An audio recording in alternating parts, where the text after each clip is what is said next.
हाय मित्रांनो, आज मी निप्पट करालो. काका साहित्य लागते तुम्हाला सांगतो. हे वाटीने 4 वाटी तांदळाचं पीठ घेतलेलं आहे. 1 वाटी फुटाण्याचं पीठ आणि 1 वाटी शेंगदाणे भाजून अबडजबड ग्रेंड करून घेतलेले. इथं बारीक चिरलेला कोथिंबीर आणि बारीक चिरलेला कढीपत्ता आणि पंढरे तीळ आणि चिली फ्लेक्स.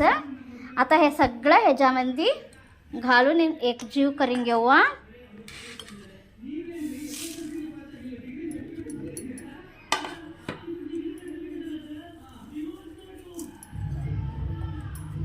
आता हे सगळं पीठ खाली घेऊ फ्रेंड्स. हे बघा फ्रेंड्स, आता मी 4 चमचा तेल गरम करून सगळं पिठामध्ये खाली घेतलो. असं मुठ्ठी बांधलं तर असं पीठ घट्ट व्हावं. आता गरम पाणी घालून मी सगळं पीठ मळून घेतो. बघा फ्रेंड्स, आता आम्ही पीठ मळून घेतलं की त्यामध्ये छोटे छोटे असं रवण डुळले करून घेतलेलं. आता ते एक प्लेटाच्या मदतीने असं प्रेस करूया.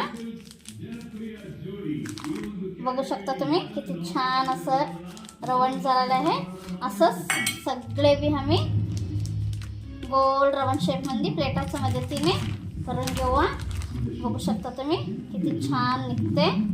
थोडं सुद्धा लागून घेत नाही. बघा किती छान निघून आले. आता तेलामध्ये सोडूया. असं सगळे निपटवी छान दोन्ही साईडने तळी घेऊ. एक एक करून सगळे पुरे तळलेले आहेत निप्पट. बघू शकता तुम्ही सगळे तळून झालेले आहेत. किती छान झालं बघा. तुम्ही बी करून कसं झालं म्हणून कमेंट करून सांगा.